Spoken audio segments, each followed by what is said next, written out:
Morning po mga kapatid. Kumusta po kayo lahat?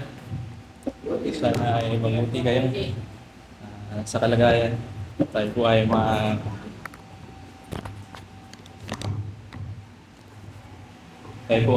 mag-aaral na ngayong umaga ng salita ng Diyos. Tayo po muna ay sumaglit na manalangin at tuminig ng awal biyaya sa ating Panginoon.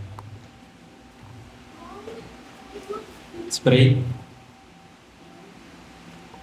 Pagkilan namin Diyos, Ama namin banal na nasa langit, Diyos na mabuti, Diyos na mahabagin, Diyos na mahawain, Diyos na may gawa ng langit at ng lupa. Panginoon, sinasamba, pinapasalamatan ka namin, O Diyos, sa umagang ito, sa araw na ito, sa ligong ito, Panginoon, na kami na iyong mga lingkod ay muli ay naririto at may pribileyo, Panginoon, na magpuri sa iyong dakilang pangalan, O Diyos. Salamat, Panginoon, sa isang linggong nagdaan ng inyong pag-iingat, ng iyong soberanong kalooban sa aming mga buhay, ang provision. Panginoon, salamat. Walang anumang masamang nangyari sa bawat isa at ngayon ay may oras kami upang sumamba sa inyo, Panginoon. O Diyos, dalangin namin sa pag-aaral namin ng iyong salita ng umaga, ang kapatawaran ng aming mga nagawang kasalanan laban sa iyo, sa aming puso at isip, sinambit at ginawa. Linisin niyo kami, Panginoon, sa inyong harapan at patawarin. Babano kami sa inyong paanan, Panginoon. Tuloy, Panginoon, na sa pakikinig namin sa pangangaral ng salita ay patubayan kami ng banal na Espiritu to enable us, Panginoon, to understand every tittle and jot of your word, Panginoon. Because without the Holy Spirit, we are unable, Panginoon, to understand anything, Panginoon, sa inyong salita. So have mercy on us, Panginoon. Have grace on us. Tuloy, Panginoon, na kung may paparating pa kami kapatid, ingatan po sila at patuloy na sa aming pagsamba, walang ibang maluwalhati ay mataas, kundi kayo lang po. Po ang dalangin sa pangalan namin, Panginoong Jesus. Amen.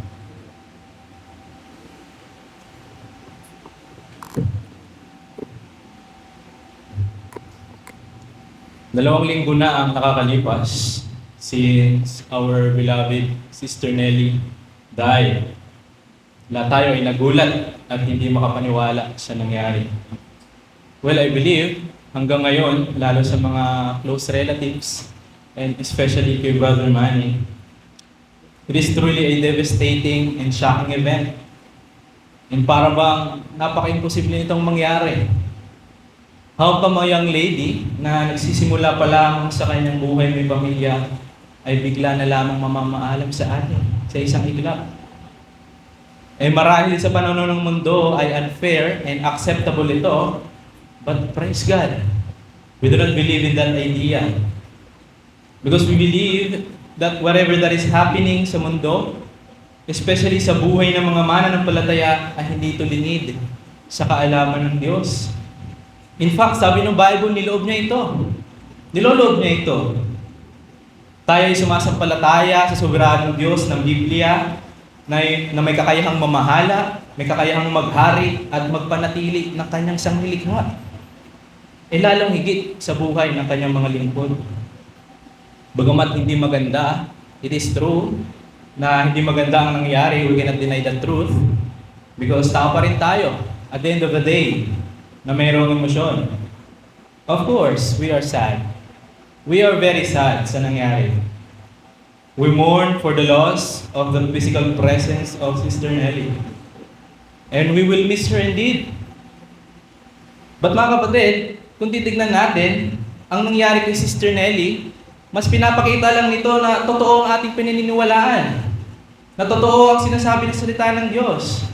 Mas pinititibay lalo nito na ang sinasampalatayanan natin ay buhay. Ang Diyos natin ay buhay. At totoo ang kanyang mga salita.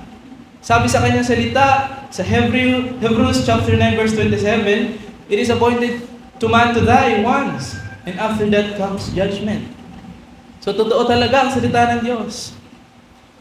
Yung nangyari kay Sister Nelly, it just proved that what we believe is true. It should not put us into despair because we do not believe in faith, mga kapatid.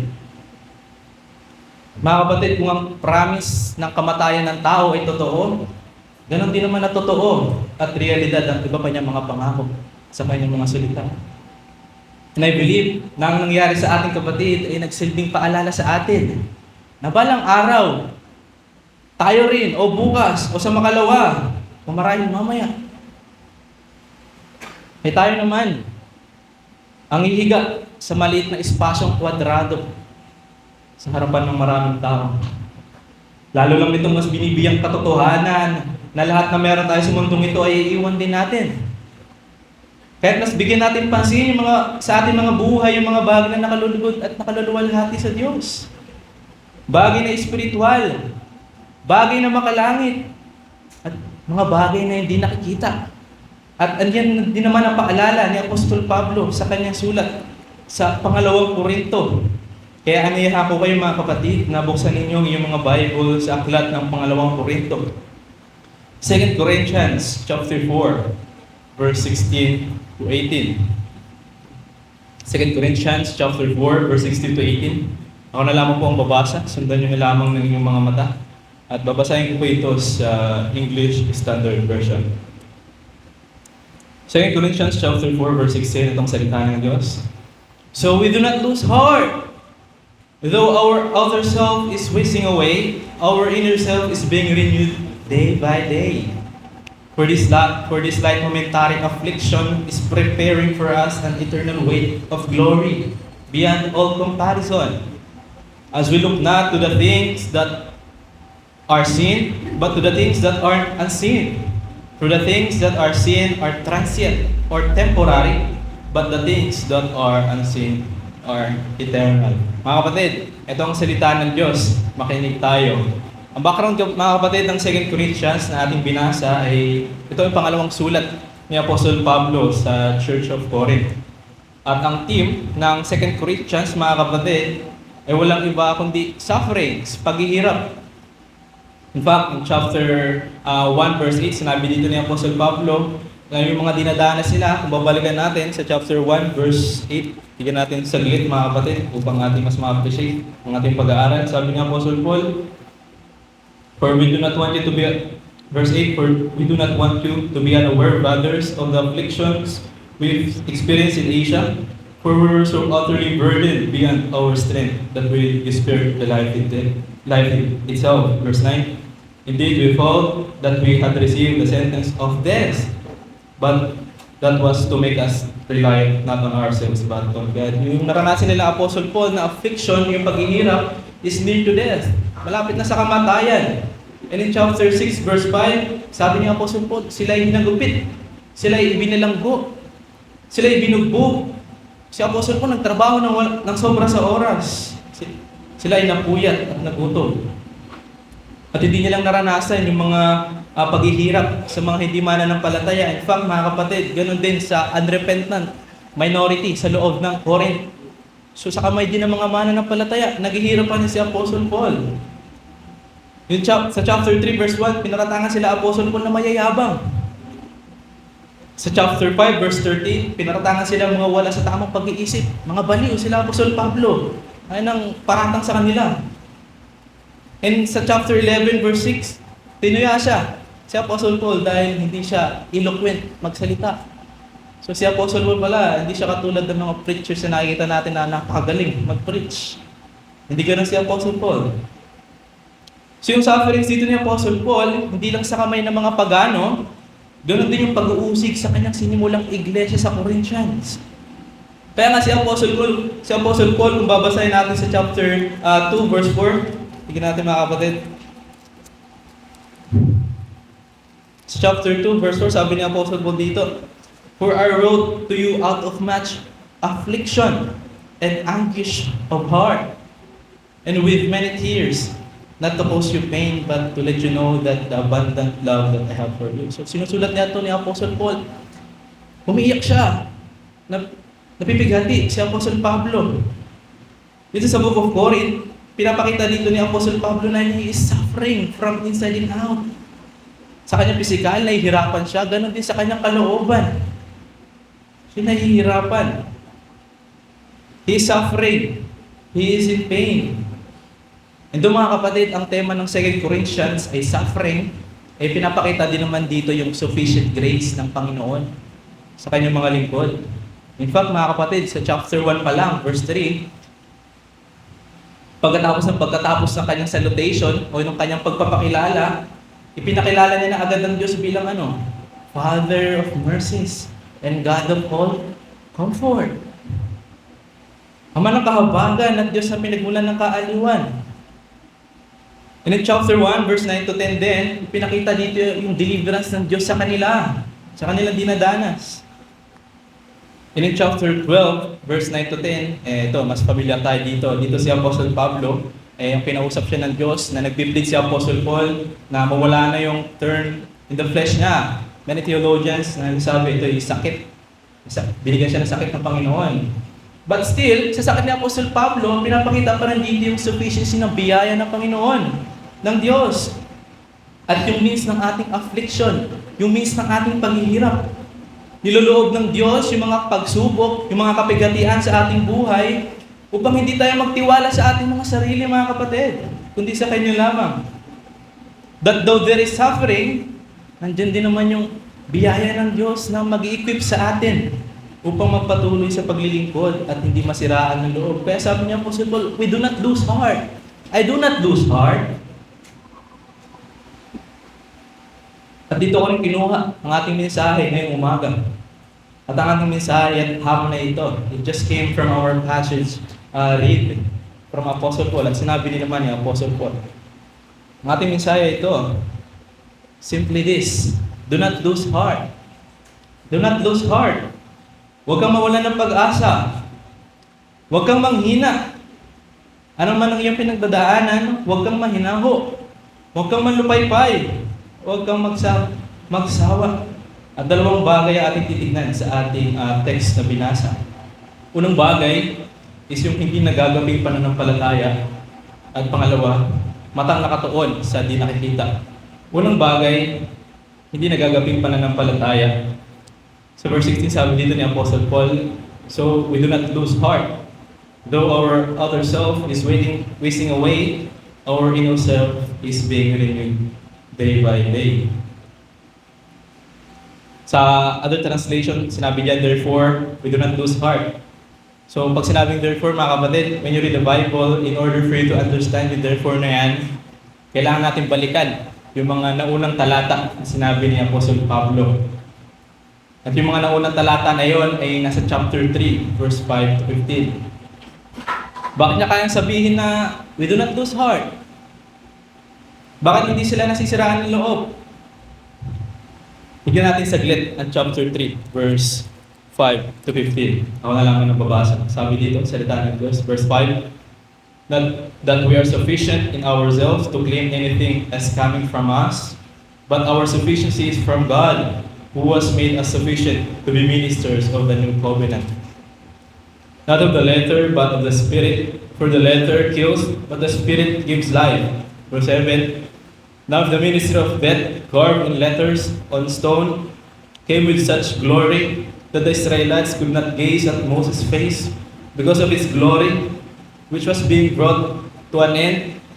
Will not the ministry of the Spirit have been even more glory? For if there was a glory in the ministry of condemnation, the ministry of the righteousness must far exceed it in glory. Indeed, in this case, what once had glory has come to have no glory at all, because of the glory that surpasses it. For if what was being brought to an end came with glory, much more will what is permanent have glory. Verse 12, since we have such a hope, we are very bold, not like Moses, who would put a veil over his face so that the Israelites might not gaze at the outcome of what was being brought to an end. But their minds were hardened for this day, for they read the old covenant. The same veil remains unlifted because only through Christ it is taken away. Yes, to this day, whatever Moses is read, veil lies over their hearts. Kapatid, dito nakita natin yung iba pang dinanas ni Apostle Paul. At the same time, yung sustaining grace sa kanila ng Diyos. In verse 8 to 11, nakita natin dito yung sinabi ni Apostle Paul, yung kabi-kabilang paghihirap na kanilang naranasan. Naghihirap, ngunit hindi nalulupig. Inuusig, ngunit hindi pinababayaan. Napapatumba, ngunit hindi lubusang nailulog mo. Habang buhay, laging nabibingit sa kamatayan. At yung dahilan kung bakit hindi nagagapi yung pananampalataya nila sa Diyos. O hindi natitinag yung pananampalataya nila yung gospel. Ang ebanghelyo ng ating Panginoon.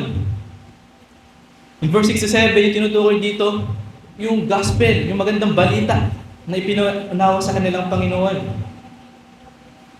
So, ang dahilan kung bakit hindi nasisiraan ng loob sila Apostle Paul, ay walang iba kundi ang ebanghelyo na meron sila. Ang description pa nga ni Apostle Paul sa kanila ay jars of clay. Sa mga previous verse. O palayok na gawa sa putik. And yung treasure na sinasabi dito ni Apostle Paul, yung kayamanan inside sa jars of clay, ay walang iba kundi ang ebanghelyo. Ang gospel. So si Apostle Pablo ay kaya magtiis, kaya mag-persevere because sa magandang balita na ipinaunawa sa kanila ng Panginoon. Kaya sabi ni Apostle Paul, we do not lose heart. Therefore, we do not lose heart. Though our outer self is wasting away, our inner self is being renewed day by day. Dito makikita natin si Apostle Paul na gumagamit siya ng contrast. Yung contrast dito is yung outer at yung inner. At ang outer and inner self dito ay referring sa ating body and soul. Kaya sa Tagalog, kung babasahin natin ito ang sabi. Kahit hindi kami nasisiraan ng loob, kahit na humina ang aming katawang lupa, patuloy naman pinapalakas ang aming espiritu. Araw-araw. So parang gusto sabihin ni Apostle Paul dito, na yung mga nararanasan nilang paghihirap na near to death ay irrelevant. O hindi mahalaga. Because what's important is the soul. Ang kaluluwa ng tao. In fact, mga kapatid, yung word dito na wasting away, sa ibang translation ay decaying o mabulok, perish, parusahan. So kahit mabulok ang aming mga katawang panlupa at parusahan ay hindi mahalaga. Because what's important is the soul.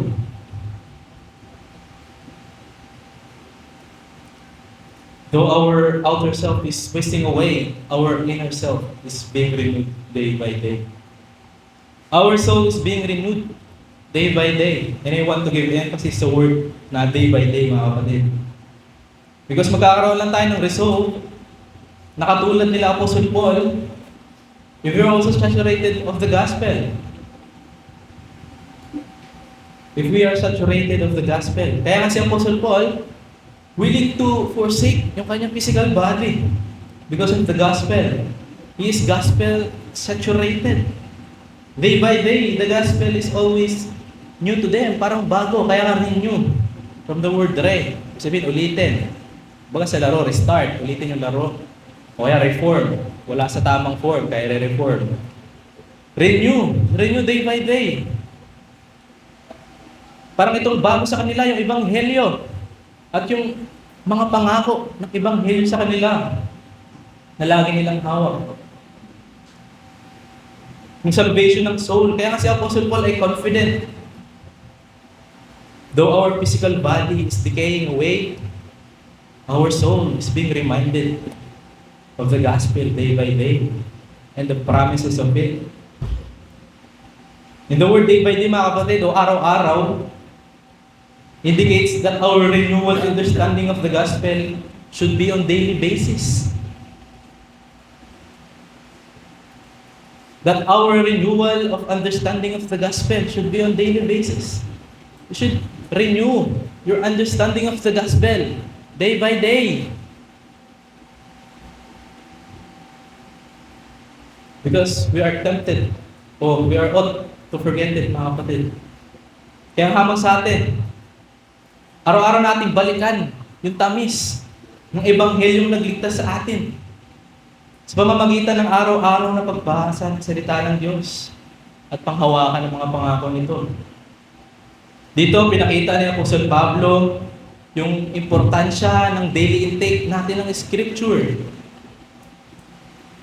Gusto natin magkaroon ng result na paninindigan na katulad ni Apostle Pablo. Though kahit ang daming paghihirap, Kahit na near to death na, kahit mamamatay ka na, ay masasabi mo pa rin, I do not lose heart in serving the Lord. Then you read your Bible. Nandiyan ang mga pangako ng Diyos. Pangahawakan mo. Kung paano pinangahawakan ng Apostol Pablo. Ang pasailalim ka sa otoridad nito. Mga kapatid, nabanggit na kanina sa ating Sunday School na ang Bible reading ay means of grace yan ng Panginoon sa atin para ikaw ay lumago. Diba? Na-try nyo ng bago simulan yung araw nyo, basa ka muna ng Bible and then nag-pray ka muna. Ang pakiramdam? Diba? Sarap, parang full tank ka eh, whole day. Parang lumulutang pa nga ikaw minsan. Kasi naumpisa mo yung araw mo ng tama. Pero pag hindi tayo nag-pray, baga simulan yung araw natin, hindi tayo nag-take ng scripture. Ano na papansin nyo? No, parang hinang-hina. Parang lamyang-lamyak sa buhay Kristiyano. Kasi hindi mo ginagampanan yung mga means of grace na ibinigay sa atin ng Panginoon. Tapos, di ka na nga nagbasa ng Bible sa isang araw, di ka pa nag-pray, hindi nang hina ka na. Tsaka nga yung magkakaroon ng problema. Tsaka naman darating yung problema. Ayan ang ending. Sa either natalo ka na ng kalaban, o para ka namang binagsakan ng langit at ng lupa. Because you did not perform yung mga means of grace. Try nyo, huwag kayo magbasa ng Bible isang linggo, huwag kayo mag-pray. Tingin nyo, may desire kayo magsimba sa araw ng linggo. I doubt na gusto nyo magsimba sa araw ng linggo. Kasi wala yung means of grace, wala yung biyayang mag-i-equip sa atin for the whole day or for the whole week.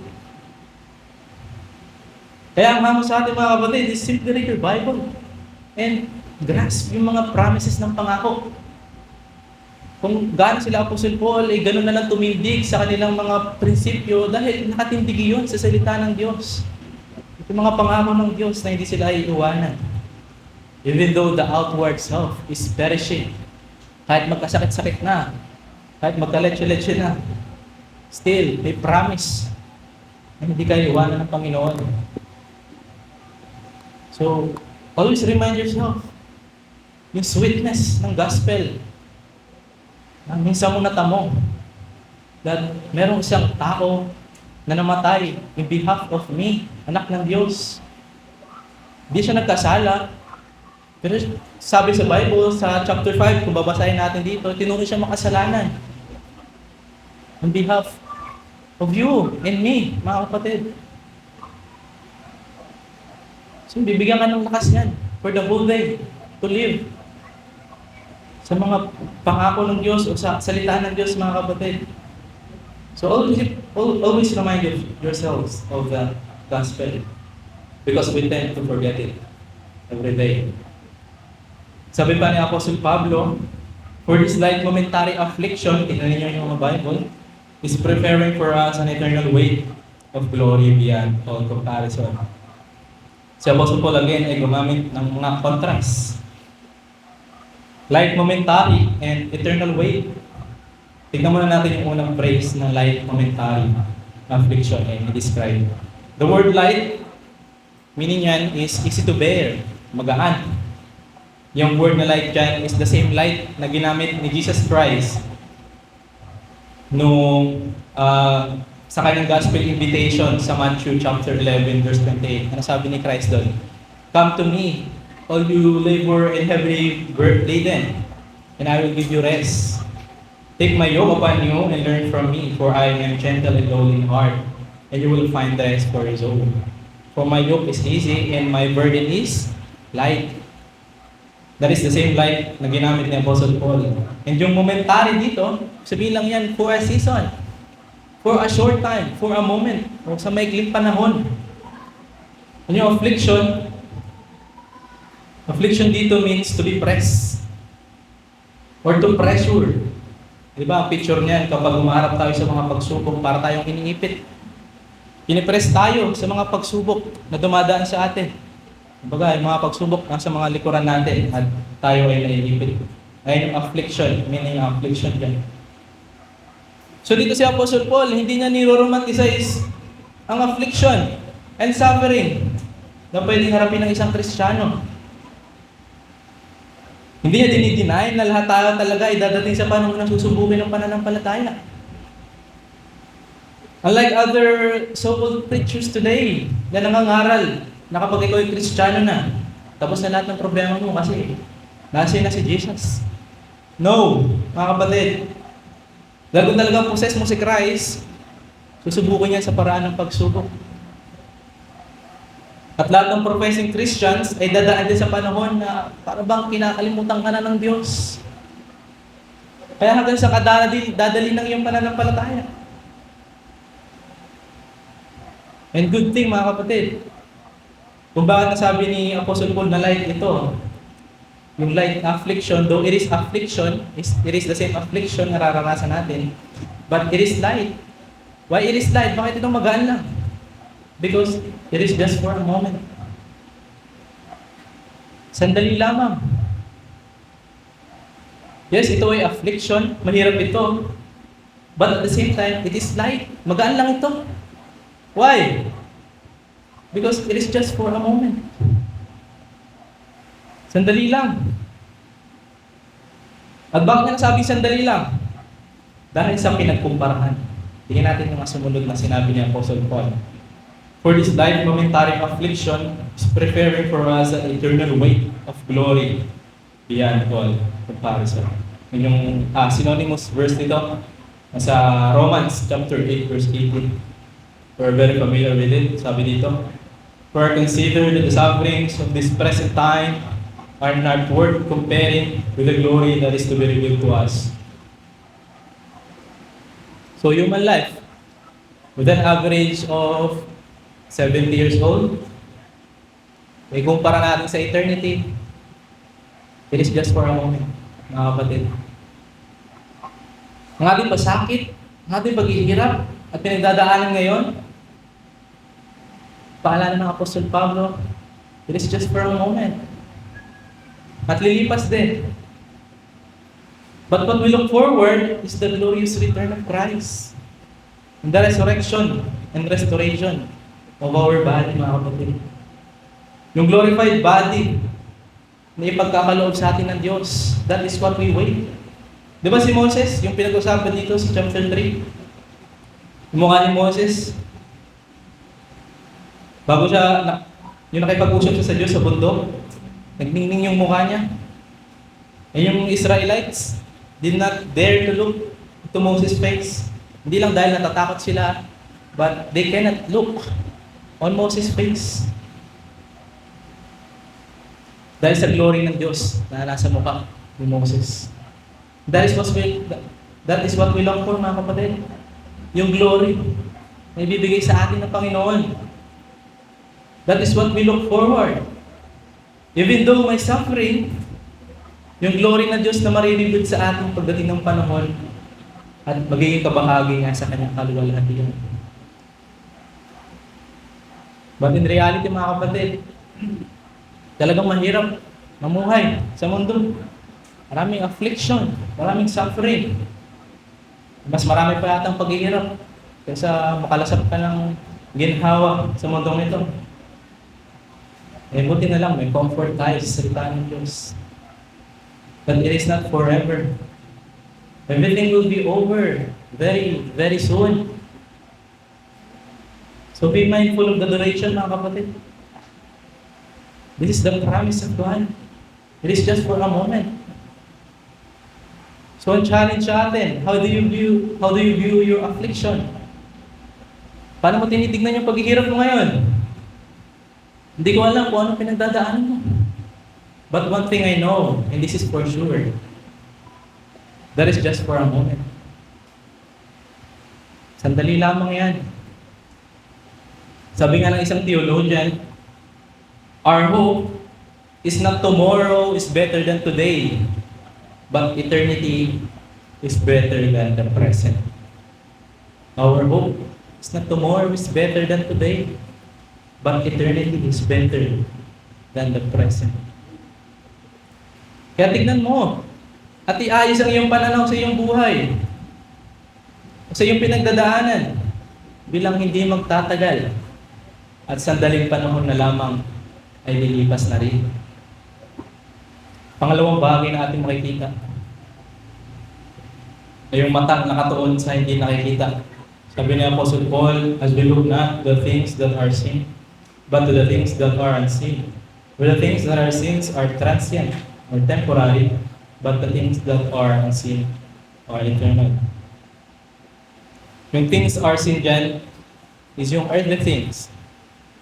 Sabi sa 1 John chapter 2 verse 15 to 17, sabi ni Apostle John, do not love the world or the things of the world. If anyone loves the world, the love of the Father is not in him. For all that is in the world, the desires of the flesh and the desires of the eyes and pride of life is not from the Father, but from the world. And the world is passing away along with its desires. But whoever does the will of God abides forever. And in contrast, kung yung mga bagay na nakikita is yung earthly things, in contrast, things that are not seen are the things of God. Dahil ang Diyos ay Espiritu. Things that are not seen are the heavenly things and spiritual things. So si Apostle Paul dito, want to give emphasis sa mga bagay na makalangit at mga bagay na spiritual. Rather than sa mga bagay na temporal, sa mga bagay na maglalaho din, ating mga nakikita at nakahawakan. Lahat ito'y lilipas din, mga kapatid, at mawawala. Sabi ni Tozer, ang hindi nakikitang mundo na sinasabi ng Biblia ay ang tanging mundo na totoo. Totoo ito. This is a reminder sa atin, mga kapatid. Nakatuon pa rin ba ang iyong paningin sa mga bagay na hindi nakikita? Bagay na makalangit. Bagay na nakalulubog sa Diyos. O napuwing ka na dahil sa paghahabol mo sa mga bagay sa mundong ito. Mga kapatid, huwag nawa tayo madaya ng mga bagay sa mundong ito. Bagkus ihalin natin ang ating mga buhay sa Diyos bilang paghahanda, pagkasama na natin siya. Let us have a life that is full of worship to God. Because pagdating natin sa langit, puro pagpupuri din naman ang gagawin natin doon. Puro worship. So if we know na mag-worship din naman pala tayo sa langit, eh bakit hindi pa natin simulan dito sa lupa?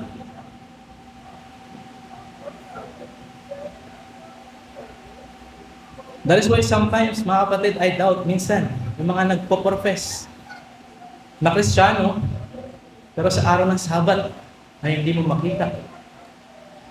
Of course, there are valid reasons to live, but kung hindi naman valid, then what is your reason to live? Gusto mo pumunta ng langit, pero sa lupa, ayaw mo sumaba sa Diyos.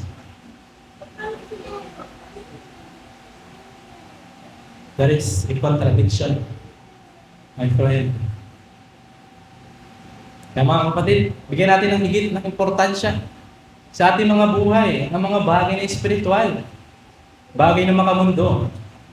This is a reminder that we often forget that someday we will die, we will pass away. Sabi ni Piper, only one life will soon come to pass. Only what's done for Christ will last. Pakaganda, paalala. Huwag tayo maging kumpiyansa na mabubuhay pa tayo ng ilang pang mga taon. We need to be observant, mga kapatid. What happened to Sister Nelly just proved na ang salita ng Diyos ay totoo. At hindi natin hawak ang ating mga buhay. So focus, itong hamon. Focus to the things unseen. Focus our eyes to God. Focus to Christ. I remember Si Christian Pathfinder. Kilala niyo ba si Christian Pathfinder? From the book of Pilgrim's Progress. I recommend to read this book. Wala kayong time, may movie nito. Pilgrim's Progress. Napakaganda. Worth watching. Kaya I recommend this movie. Si Christian Pathfinder, may lagi siya nakatanaw sa Celestial City. He is always looking ahead into the Celestial City. Kahit nasamot-saring paghihirap, pagsubok, yung dinadanas o temptation, yung dinadanas ni Christian, still is looking forward sa Celestial City. That Celestial City, yung sa piling ng ating Diyos sa langit.